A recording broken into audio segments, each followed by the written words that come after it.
It's always fun to be up here and see all of you out there. It's quite the view. You all should take the opportunity to do it sometime. Be a worship associate like Chad. Do something. So here's my thesis today, and much of what I do will be an echo or a reflection on the reading.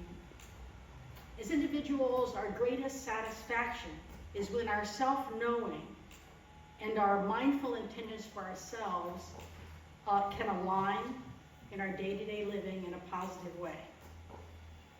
And it doesn't always happen, but it can. For individuals as well as whole communities like ours.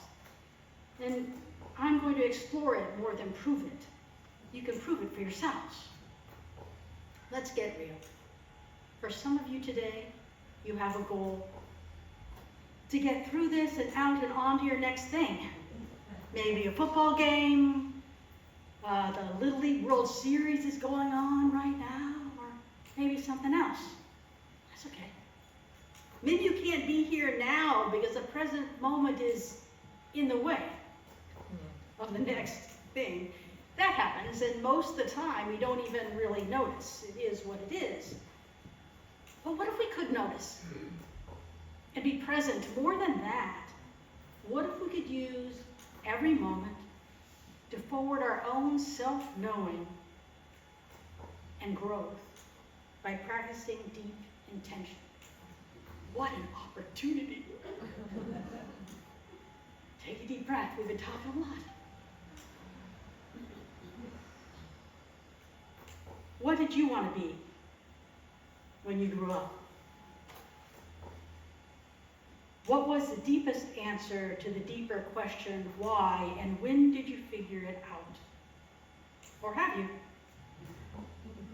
Have you learned or honored what is at the very core of yearning, the voice of your unique inner self, your inner self's intention, seeking its embodiment in you? Embodying these things in our day-to-day lives, not necessarily in a job, but in other ways perhaps as well, gives a kind of spiritual satisfaction. You know you're there when there's a little bump of joy, or perhaps a feeling of peace that I think I'm in the zone feeling. So today I invite you to return again, return again, return to the land of your soul. You know, I see myself as a person of high integrity. It's one of my enduring intentions. It's important to me. For example, one ongoing application of that intention is that whenever I write a sermon, I resist saying anything from the pulpit that I don't believe. So I want to say that the Buddhist framework for the spiritual practice is not super familiar to me. I did a week-long silent retreat at Spirit Rock once. I'm still a novice at best. Some of this I'm still trying on. And of course, while the act of setting intentions isn't truly unique from other faiths, people have other languages for it, the emphasis might be. So if you think I go off track or I get something wrong, please give me feedback after the service. I'm perfectly open to that. But this sermon sparked a lot of internal reflection for me as I wrote it, so maybe it will be that way for you too. Katie Colby, who was the Soul Matters Director of RE Resources in 2022, wrote, "Here's what I discovered. Intention is different than setting goals and resolutions in that it pulls us into who we truly are." Like that. If we let it. I added that. And living with intention is a practice. It requires practice just as every single gift does. Every single spiritual practice. And the process is not static in my mind. It's not a one-way street. Every time we return to ourselves, try to reclaim ourselves, we will find that the landscape is somehow shifted in some way. We learn to change, and we learn how to honor changing intentions, or not. Those things most central to who we are, that might shift. The intentions that might change for the next hour, or the day, or the week, or the month might evolve. Somebody told me this week, I don't remember who it was, that they have an intention word for every single year. Fantastic. was raised in a purity tradition. It was my intent to be pure in every way. It was pounded into me. That's what I was supposed to do. It's a long conversation about the many ways it's applied, but it applied in many, many ways, and one of those was that good Christian girls save themselves for marriage. The strange thing is that I never had a hard time obeying this rule. Some of the other girls did. I dated one particular man when I was 19. With a lot of encouragement from my parents, we got engaged. And I was so pure, so Christian, I wasn't even tempted. He was impressed. And he blessed my insistence and thanked me for my honor, confessing it was really hard for him. For those of you who don't know and aren't laughing with the others, I'm a lesbian. This is proof positive it was not something I picked up in college. I was not recruited. It just was. My body knew when I didn't. I had no language for it. And the journey to embracing myself took a really long time. Now I still have some strong values, strong intentions about the way I share my body, but different. I grew, I learned, I embraced me. The world shifted too, making opportunities like being with all of you today possible. Some of you have intentions. Some of you might be intentional helpers. But eventually we learn, if we find out when we're a child that that's our thing, helping, eventually we learn that helping can also be unhelpful. And we'll learn to mitigate that. One of the girls today said she was going to be an astronaut because she likes to explore space and the unknown. What is at the core of that yearning? Maybe she'll be one of our great learners. Maybe our great teachers. I don't know. But we have a hint. A person of deep compassion and intentional lover learns that sometimes it's better to treat people the way they would like to be treated than to treat them the way you would like to be treated. Some of us have deep gifts and an intention to put things in order. And sometimes that goal can look like control. But eventually we learn the gift of spontaneity and the balance, and vice versa. Are you following me? Yes. So we as humans are very multidimensional and not always internally harmonious. We're conflicted. We experience moral dilemmas. I was thinking about Reverend Dietrich Bonhoeffer, a German during the Nazi movement. Who knows about him? Okay. Well, he was in the minority of Protestant pastors speaking out against Adolf Hitler. And in seminary, we discussed Bonhoeffer because he is tied to a plot to assassinate Hitler. Was he right or wrong? Which intentions, which values drove his decision and why? Which in my life would have precedence? That was the question. Some swore they would rather die than kill, period, thou shalt not kill. Others said that to kill one and save the lives of many was justified, because that was also an act in honor of not killing. We did not all have the same answer. But I think all of our answers were indicative of different personal intentions, values, the way we were committed to live. And some of those things are innate. They live deep inside of us from the beginning, and others are most certainly purposefully chosen. We might acknowledge, too, that not all our intentions are healthy, and some do not ultimately serve the good. Lots of people have life experiences where they learn to do whatever they need for survival, or they need certain simple revenge on the world. And these things can hang on even when they're no longer necessary.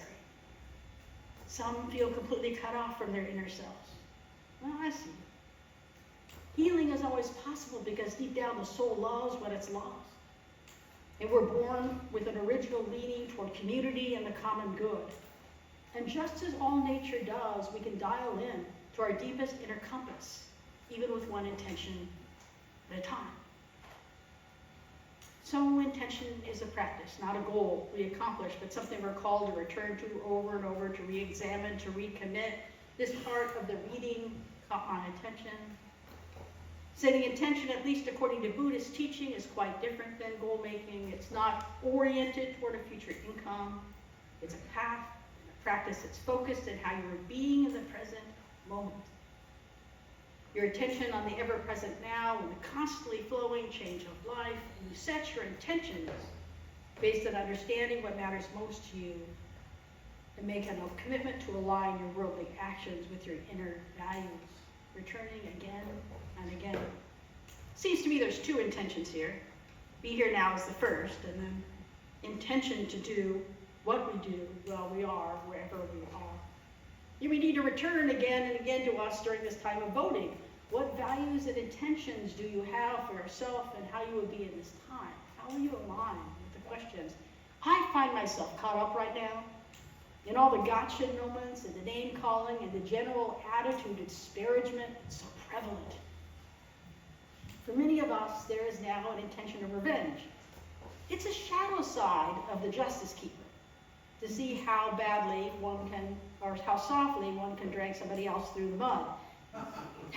In the short term, we know that for politics, exciting fear and anger, getting some retribution, can be powerful forces. They even feel a little good. Does it matter if it's a small dose or a big dose? What's the intention? One of my deepest intentions has been love for as long as I remember, and I don't do it well sometimes. I'm still practicing. How does it apply? How will I speak? How must I be in this moment if I take myself and my intention seriously? You might know that the UUA has passed a new set of value statements that are meant to represent our denomination and what they stand for. They're posted in the back if you want to take a look later. And UUSM changed its vision statement a few years ago. These things happen in part because the world and our understanding of it and each other evolve and change. Sometimes we change the mission or the vision or the values for such a time as this, with new learnings and new discoveries, or for that time. These certainly look, at least some of them, like intentions for how we might live together as spiritual communities. But do all of us agree with every single word in the new document? I expect not. However, they do try to set an intention about who we are. All of us will resonate with some part of it. And I bet all of us are responsible to hold some piece of it for the rest. The problem is with these documents is usually we forget all about them as soon as they're written. We think that's really good and then we let them go. We think they're not really important and fail to grasp how important they can be to keep us on track if we let them. This is true for our mission, our vision, our values. It's true for us as individuals. We forget who we are. Intentions are why we spent time doing cultural work. Because people, as sure as institutions, have intentions. Realized or unrealized, spoken or unspoken, and it's important to see them. I don't know how you would describe your primary intentions for the last year, but I'm going to try a minute to ask you. When I tried to think about what one of your primary intentions for the last year was, it was, is my mic on? Testing. Mm-hmm. It was, together. Does anybody have a word that you could shout out? Anybody brave today? What was it? Get through it. Trust. Kindness. Compassion. All of you might have a different word. Some of you similar words. Because it says as much about you as it says about what was going on. The true intentions of each group or each person are unique to them. The ones that feel right are unique to a time and place. So today I ask you, what will you carry forward? What intentions do you hold for tomorrow? Not goals, but the intentions that support them. Every decision does say something about who we are. So we can seek to identify what that is, the intention behind any decision, and make that one way that we weigh decision and direction. Will you remember? Make it a practice to remember to live this way. Let intentions fuel your goals instead of the other way around. with a gentle hand, and heart. Actually, in ancient Hebrew text, heart is also gut.